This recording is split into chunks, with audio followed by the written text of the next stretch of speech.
News 3 now at 6, increasing threats for severe weather as we move into Alert Day Friday. I'll show you using FutureTrack when you can expect those thunderstorms in your neighborhood. Plus, the Wisconsin Department of Instruction releases new data on high school graduation rates. What that report is also saying about attendance. And later, it was an emotional night for the Guard family. The Badger men's basketball coach talks about his journey with his son. And we welcome you to News 3 now at 6. Good evening. Thanks for joining us. I'm Eric Franke. We begin with the threat of severe weather. This is for tomorrow across southern Wisconsin. Since this morning, that threat has actually gone up. Let's check in with Chief Meteorologist Alex Harrington. He has the latest on that radar. Yes, that's absolutely correct. Those threats have increased, Eric, in southern Wisconsin, where we were looking at the threat for damaging winds and large hail. The tornado threat has increased, and the Storm Prediction Center has increased the aerial extent, the coverage of areas in southern Wisconsin that could see large hail, strong winds, and tornadoes as we move into the Friday and Friday night time frame. So the change with our threats yesterday and the day prior, we had a low threat for tornadoes. Now we have a moderate threat for tornadoes and large hail and damaging winds, and the Storm Prediction Center is emphasizing scattered severe thunderstorm activity stretching from Crawford County to Richland County to Sauk County up to Columbia County over towards the Beaver Dam area and all areas south towards the Wisconsin-Illinois border. Had a friend on social media ask, is Adams County out of the mix here? No, areas north of the Dells could see isolated severe thunderstorms as well. At least 2 rounds of thunderstorms. One round would be in the late morning through the early afternoon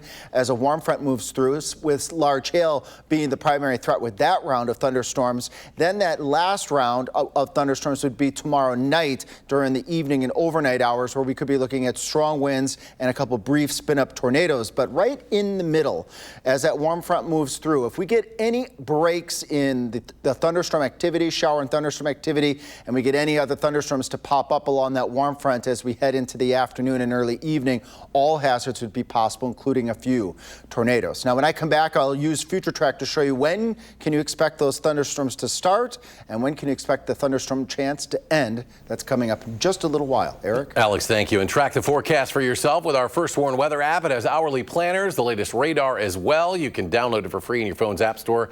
All you have to do is search WISC weather. Data published earlier today by the Wisconsin Department of Public Instruction shows an increase in high school graduation rates, while attendance has also improved. Our Nash Dara shares the newest data and what led to the growth. Nash? That's right, Eric. The Department of Public Instruction shared for the 2024-2025 school year, 92% of Wisconsin high school students graduated on time, reaching a historic point. It is the highest rate since the 4-year adjusted cohort was introduced in the school year of 2009 to 2010. This number being attributed to many things includes increased progress in attendance and the lowering number of chronic absenteeism, as this year also showed that number fell to 17.3%, something that Communication Director Chris Bucher says is all moving in the right direction. I really think it's the dedication of teachers and educators across our state. And educators, families, and communities, they really deserve that credit for the sustained improvement in graduation and attendance. Attendance is also improving across the state too, and truancy is decreasing, which is obviously good because the best way that you learn is by being in school. Bucher also said the progress has been great, but there is always a push for more. Something he shared that would help would be general aid across the board with increased funding for public schools and special education. Eric, he would also like the state to uphold their end of the bargain with starting to appropriately fund for schools and take more off the shoulders of taxpayers. All right, Nash, thank you. A pilot is dead after a plane crash outside Chicago last night. Happened in Deerfield, Illinois.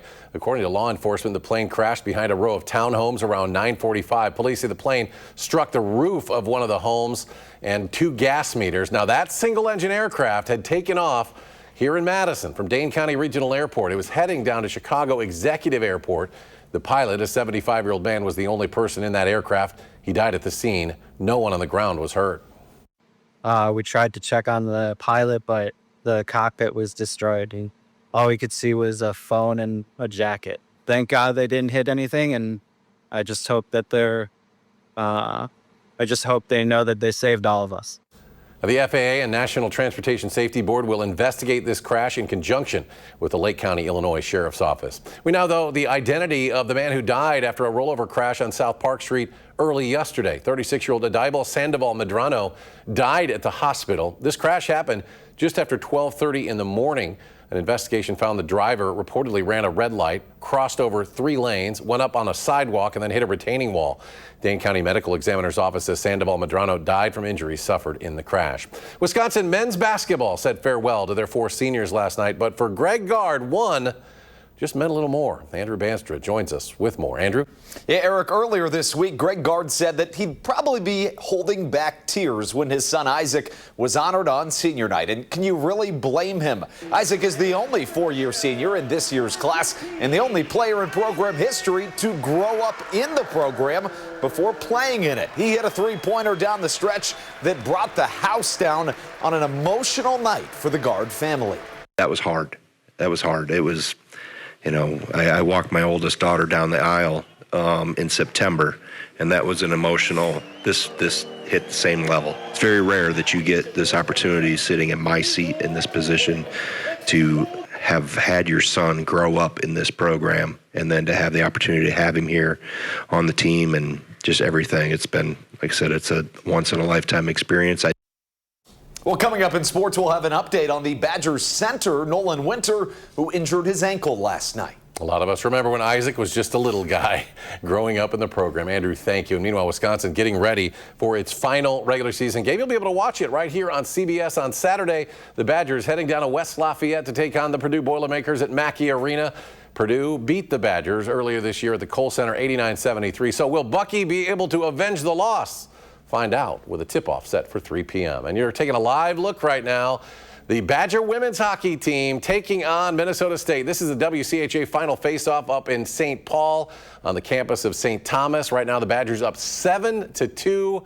Looks like we're inside 5 minutes left to go in the third period. You can watch the women right now. Head over to our sister station for the final few minutes. Television Wisconsin 3.2 over the air, and we'll have all the highlights from this game later in sports. And some sad news to report from Green Bay, the Packers organization. Former longtime Packers president and CEO, the legendary Bob Harland, has died. Harland passed away following a brief illness. He originally joined the organization back in 1971 before being elected president and CEO in 1989. Bob Harland also served as principal executive until his retirement in 2008. Under Harland's guidance from 1993 to 2007, the Packers posted the best record in the National Football League, 152 wins, just 88 losses, and he is still the only person in NFL history to hire 2 different general managers who won Super Bowls with different rosters, those being Ron Wolf in 1996, Ted Thompson in 2010. Bob Harland was 89 years old.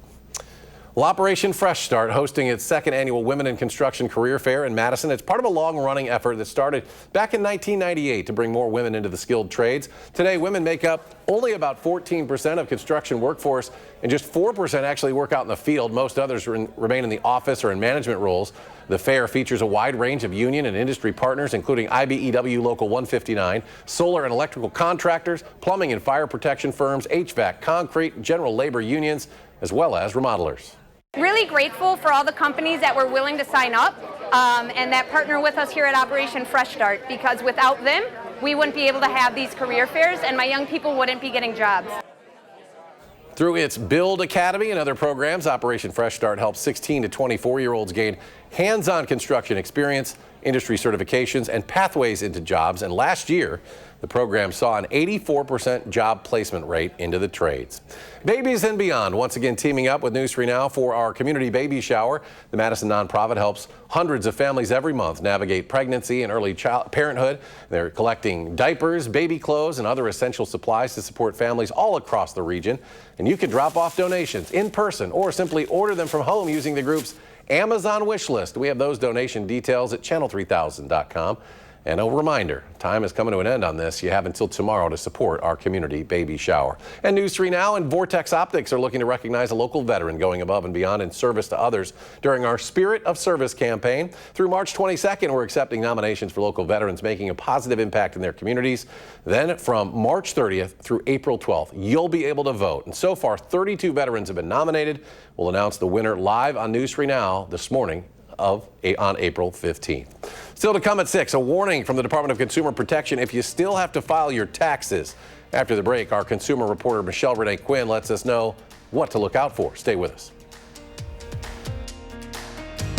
You're watching News 3 Now at 6. Moving forward.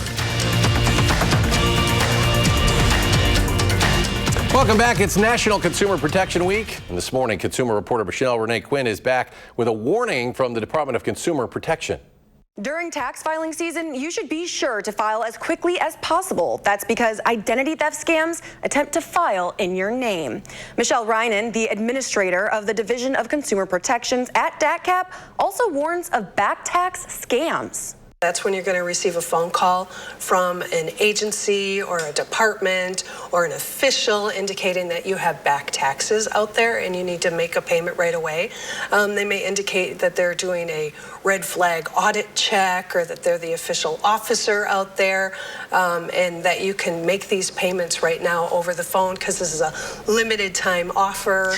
They're using all the buzzwords to try and get consumers to respond to those back tax scams that are out there. She says urgency, pressure to pay, or types of payments requested like wire transfers, cryptocurrency, or gift cards are all red flags. It's a scam. DATCP offers free consumer protection toolkits on its website. Knowledge is always the first step against fraud, so anyone can access presentations and educational materials like webinars, workshops, toolkits, and more. And this resource is not just for National Consumer Protection Week. It's available all year long. Michelle Renee, thank you. And on Saturday, you can join Michelle Renee as we wrap up National Consumer Protection Week by getting your questions answered straight from the State Department of Consumer Protection. Still ahead, the Wisconsin Film Festival reveals this year's lineup, and a winner is crowned at the World Championship Cheese Contest. Which country took home the top prize? And what's the latest on Friday's Alert Day threats? Alex returns. He'll have his complete forecast. You're watching News 3 Now at 6. Moving forward. Welcome back. The Wisconsin Film Festival is unveiling this year's lineup, and some movies include the classic Nosferatu with a live score, and Normal. That's an action film starring Bob Odenkirk with special guest Derek Kolstad appearing in person. Kolstad's a Madison native and also the creator of the popular John Wick franchise. Since 1999, the Wisconsin Film Festival has curated, promoted, and exhibited programs showcasing the art and the history of world cinema.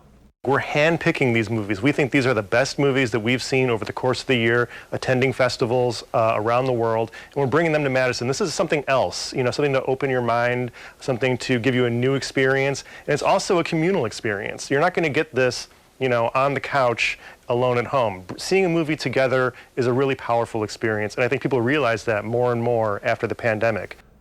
Tickets for the festival go on sale this Saturday at noon on wifilmfest.eventive.org. All festival pass holders get early access to tickets tomorrow at noon. General admission is $12. All severe weather threats, including tornadoes, have increased. Alex, what's the timing of the storms? Eric, let's get right to Future Track, showing several rounds of thunderstorms as we go into Friday, each posing different threats. We start off Friday morning here with scattered thunderstorms moving into southwest Wisconsin. I think the severe weather threat with this round is very low. Some gusty winds, small hail, frequent lightning, and heavy rain would be possible with this round. As we head towards 2-3 o'clock, the warm front starts to lift north into southern Wisconsin, and along and ahead of that, scattered thunderstorms. These thunderstorms would pose a large hail risk.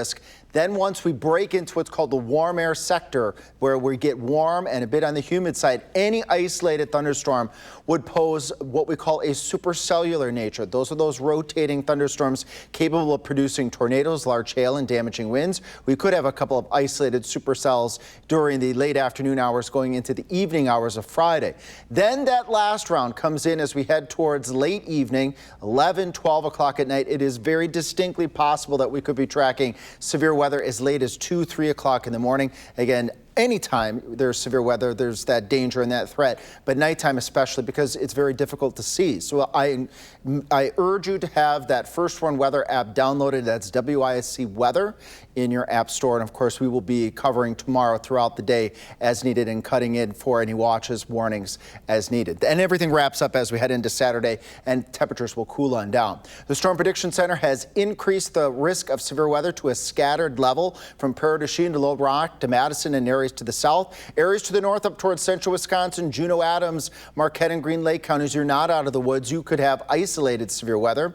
And again, we have upped the risk for tornadoes to that moderate level. Hail and wind are also at that moderate level, and any storm could produce heavy rainfall as well. This is for Friday and Friday night. Alert day conditions expected for all of southern Wisconsin. Now, this is not just a southern Wisconsin isolated area of severe weather. This is an entire Midwest wide, stretching from Madison south and west towards the Des Moines area, down into Missouri and parts of Oklahoma and Arkansas, all the way down to the Dallas metro area, expecting scattered to numerous severe thunderstorms with the capability of some of these storms producing tornadoes. So I just gave you a lot of information. Let me break that all down again. One round in the morning, that early round probably not posing a severe threat, but as we get late morning and early in the afternoon, as that warm front comes through, large hail would be the main threat. If we get any isolated storms in the afternoon and evening hours, all hazards would be possible. But the second round, the more likely second round, is going to be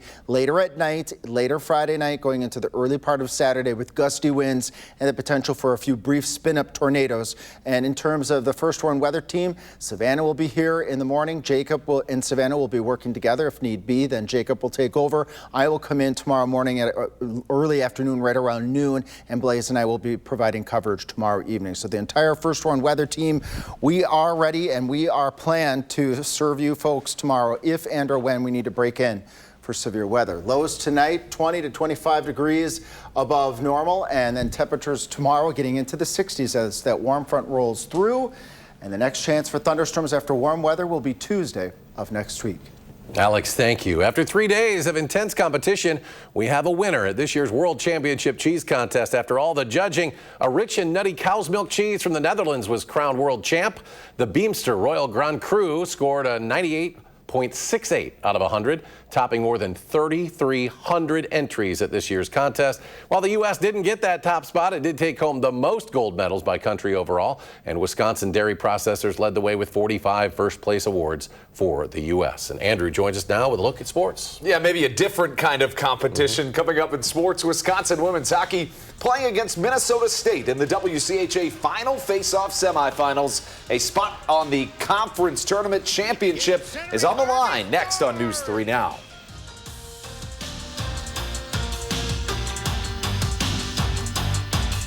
News 3 Now Sports, brought to you by TDS. For all of the amazing teams that they've had over their record 8 national titles, I would argue that this year's Wisconsin women's hockey squad might just be their best. And in the WCHA Final Face-Off semifinal, they'd have the chance to continue proving that. But first, they've got to beat Minnesota State and advance to Saturday's final that will air on Television Wisconsin. And when you have Caroline Harvey, it's generally not too much of an ask to win any game. She scores in the first period, and Bucky was just getting started, because in the second, it's her fellow gold medalist, Kirsten Sims, with one of her 2 goals, and the Badgers go on to absolutely whomp Minnesota State. 7-2 is the final. Earlier today, the 10 finalists for the Patty Kazmaier National Player of the Year Award for women's hockey players were announced, and to no surprise, 4 of those 10 are Wisconsin Badgers. Caroline Harvey, Layla Edwards, Kirsten Sims, and Lacey Eden are up for the award that will be announced on Saturday, March 21st.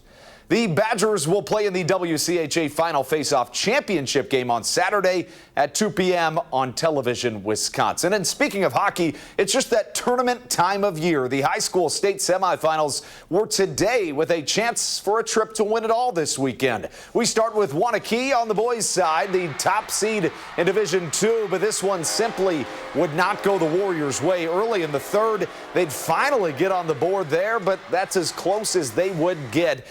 Marie ends a wonderful season for Waunakee, 4-1 the final score.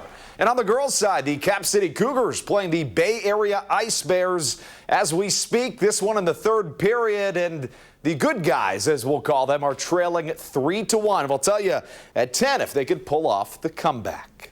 It is hard to understate just how important Wisconsin men's basketball's trip to West Lafayette is this weekend. A win could dramatically change their journey through the Big Ten tournament and their seed that they'll receive in the Big Dance. But going into an environment like Mackey Arena and beating 15th-ranked Purdue is easier said than done, especially as the Boilermakers send out a legendary group.